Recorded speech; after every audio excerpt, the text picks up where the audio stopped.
As you know, with Serengeti Empress and then also Brad Cox's Monomoy Girl, you can't dismiss those 2-year-olds from that break their maiden in Indiana.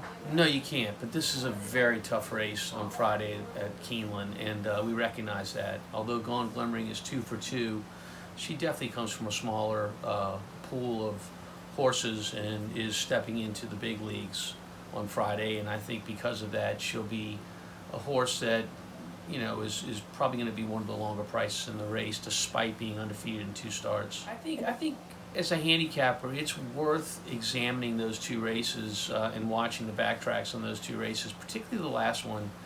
She wasn't very sharp out of the gate in either of those races, but in her last race against winners, she really had to overcome a lot, and I think the tape of that race will bear it out and would make people perhaps interested in her as a long shot on Friday. 2 turns, that's going to be in her favor, do you think? Well, it's a new deal for her, as it is for many of the horses in this race, and that's sometimes what makes for big payouts. The transition from 1 to 2 turn. When I'm making that transition with my horses, or I'm handicapping that kind of race, I'm always looking at breeding and family to see if the family has done that kind of thing before and whether it was successful or not. For Gone Glimmering, her family has been successful going 2 turns. Do you ever draw anything but the rail? It Yeah. seems like. Look, I'm not going to complain about the rail at Keeneland. It was not the place to be at Saratoga, and I drew it a bunch. But at Keeneland, traditionally, the rail has been good there, so I have no problem with that post.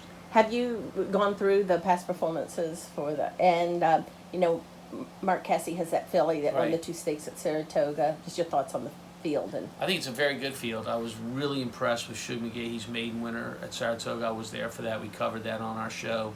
And Cassie's horse, I got to watch both times. We covered both of those races on the show. So there's a lot of talent in this race. It has a high grading, and it deserves it based on the fields that we've had in the past, and this one's no different. How long have you been thinking about the Alcibiades? Well, look, you've got a horse that's 2 for 2. There's not many options at that point. The question is she good enough to face these kinds of horses? And if she's not, what do you do next? Because it's either a stakes company or nothing when you've already won 2 races this early in your life. There's no allowance races written for these kinds of horses, and if there were, they wouldn't get enough horses to fill it. So we'll see what we got.